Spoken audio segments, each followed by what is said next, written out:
Hello, everybody. It must be Monday. Yep, because we're making it. It's Amy and Jim, and we're here for Make It Monday. So, welcome, everybody. So, Jim's actually Terry suggested this from our Jim's last Make It Monday.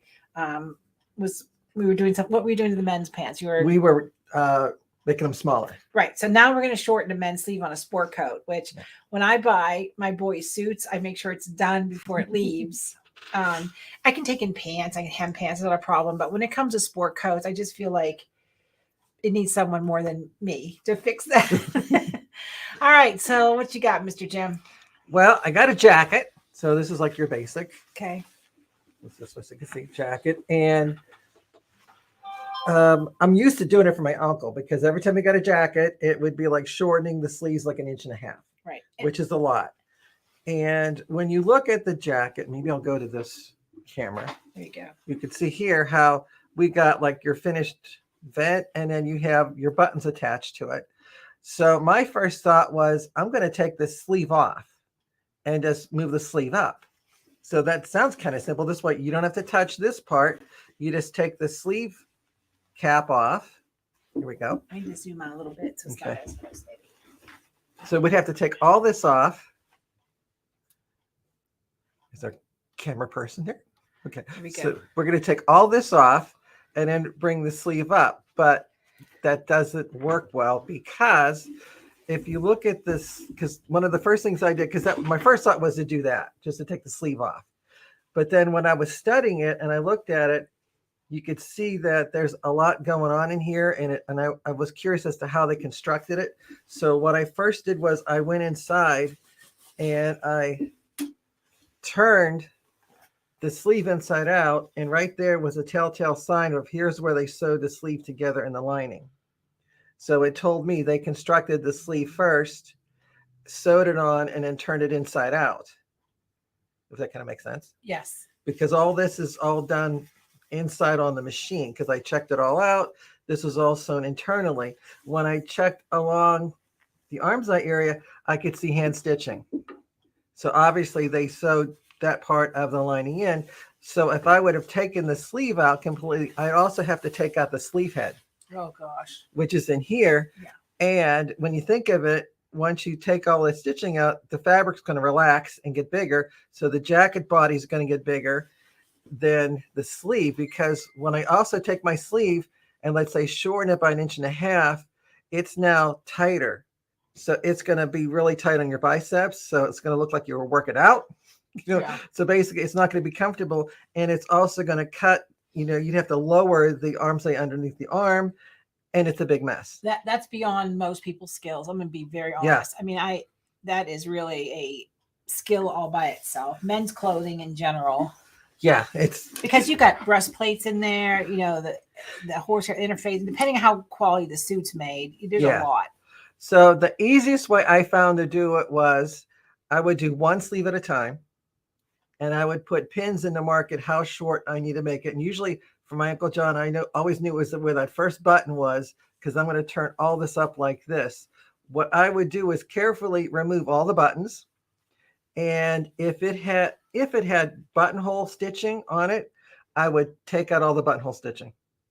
Because a lot of times I do that decoratively to make it look like it's right, like it's a real buttonhole. Yeah. And I don't have the same thread they used, so I can't duplicate the buttonhole. So I usually just take out all the buttonhole stitching and then to steam it and hide the hole so it looks like it was never had buttonhole stitchings on it. Hopefully they weren't cut, because on a bespoke suit, they're going to be cut open and actually working. So this technique wouldn't work. But if it's like this, I could do it. So I'll take the buttons off, put them aside safely. I'll then open up all the stitching that they did and basically disassemble the lower part, go where my markings were, fold it up and press. And then I would hand stitch it all back together, because trying to open up my seam and pull it through whatever, I know I'd mess it up. Right. So I just kind of would just do it all by hand, tacking it in place. And then where the vent is to sew the buttons back on that would hold the vent in position. And basically, again, just fold it up, press, take out that extra. And what you're cutting away the excess sleeve. Yeah, okay. A little bit, because I don't want all the bulk. And the other thing I noticed too, depending on the style of the jacket, as you can see here, this is getting a little billowy. the jackets taper into the wrist of it, I may want to take in a little bit along the seam line, just like increase it so it tapers the sleeve more. Otherwise, even though the length is good, it's going to be kind of billowy on your wrist, and it still looks like you borrowed your dad's jacket. Right. It's still hard, like when for a gentleman that maybe he's not super tall and he's a little on the rounder side. Yeah. Because everything, when it gets hemmed, they just whack it off and it looks like he's got 4 stovepipes on him. And so that taper is so important.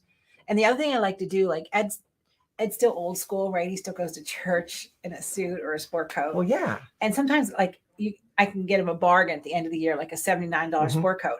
And so I take the buttons off and I put prettier buttons on the front, and I'll add a button, because the more buttons on your sleeve, the more expensive the suit. So, so I add a couple buttons and change the front buttons. So those little details make it look, more high end, a little more high end. But Ed could care less if I went to Salvation Army and bought a sport coat, or if I went to, Bloomingdale's and bought a sport coat. Ed wouldn't know the difference. He just requires a suit or a sport coat for church. So we just go there. Yes. He's old school. He's old school, pretty much. And anyhow, yeah, that's a different discussion. So hopefully this answers your question, like how to do a sleeve. The taper's important. Getting that bulk out is important. But I can see it would be easier just to open that vent up a little bit and scoot those buttons up. Yeah. And put your fancy buttons on. So we got Georgia in the house. We got Nancy and Bert. Nancy and Bert. Well, you got home okay. Good. They were just here this weekend. They drove in from Wisconsin for a knit thing with Amanda Bundles. We're going to do it again. We're going to do it again. She's coming back. I already talked to her. So that's good. Anybody have any questions out there? Everybody's being quiet today. Yeah. They're like, you're doing what? We're doing what? We're doing Friday night. We're doing the Mod Podge mixed media embroidery napkin deal. It's free. You can order a kit if you want to at Amy Sews, but you can just hang out with us Friday night and watch the class. Oops. I probably should have turned my watch off. So that's what's happening, right? Tuesday, the mixed media is live tomorrow class. And tomorrow night is Serger Box. Yes. Right. So our leggings. So make sure you log into Amy Sews to your account, to your library, so you can watch the class and making the leggings, which we're super excited about. And Scan and Cut fans. Can I give them a sneak peek? No, we better not. We better not. Yeah, it's we too better nice. not. But if you ever want to join the Scan and Cut box, now's the time, because the box is open, and we don't do that very much. We don't add too many boxes at one time because kind of on overload. But if you'd like to join us, there's a few openings in the Scan and Cut box. Just go to Amy Sews. Give them one little treat about the Scan and Cut box. Go for it.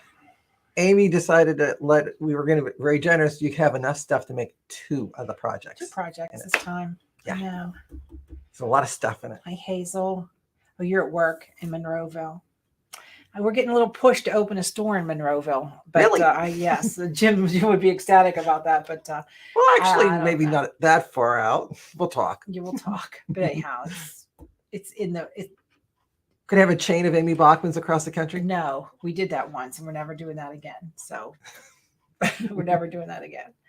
Okay, everybody. Well, it's a simple Make It Monday, sort of, right? So if you don't have any gentlemen and so forth, if you're afraid, then just swing by the thrift store, the Goodwill, and grab a jacket. Yeah. And experiment, see how it comes apart in, go for it. Do you remember, was it the 80s? We used to take we take men's jackets, and we would add the lace doilies and the pins, and who was that? Was that Allie McBeal? Who was that? Diane? No, I can picture her face. One of the stars would always dress in these men's suits, and that become the thing. I see her.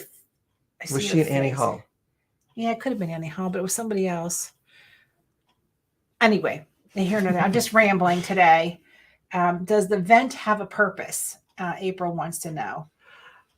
Actually, after doing so many jackets of my uncle's, I've gotten suits where they didn't have a vent, and some that did have a real working vent, and some that just had a fake vent.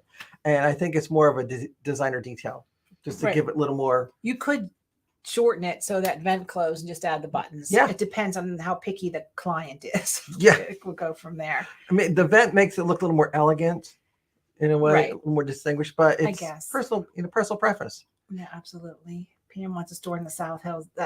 Unfortunately, Pam, as much as I love you, that is never going to happen. That is like, I might as well just drive over a cliff. I just couldn't drive the South Hills every day. Sorry. And also, Pam, you ask about the mixed media. Janome will use a DST file. Most people don't know that, but that's the file you're going to use. I know you questioned me about that. Okay, everybody. Well, Make It Monday is over. We will see you another Monday, same bat time, same bat channel. Wait. Okay, we mentioned the Scan and Cut box. Yes. The Serger box. Yes. What about the tea towel of the month? Oh, the tea towel. Where is it? It's out front. It is a beautiful witch's hat with some foliage, and it's beautiful. And you can join the Tea Towel Club anytime. You're going to get a paper pattern like old school, trace and stitch. You're also going to get SVG downloads, FCM downloads for your scan and cut. So if you have a Cricut or a scan and cut, I guess anything, a silhouette, any cutter, you can join us. So just go to the website and check it out. Just go. It's only $24.95 a month. You get a class, you get the tea towel, you get the applique designs. It's fun. And then if you want to also follow me on Original Sewing Quinn Expo, just go to sewingexpo.com, get my schedule there because it's the fall tour's ramping up. And when are you touring next? Next week. Oh no. Fredericksburg, Virginia. I'm gonna miss you, Jim. All right, everybody, have a terrific Monday, because the more you know, the more you sew.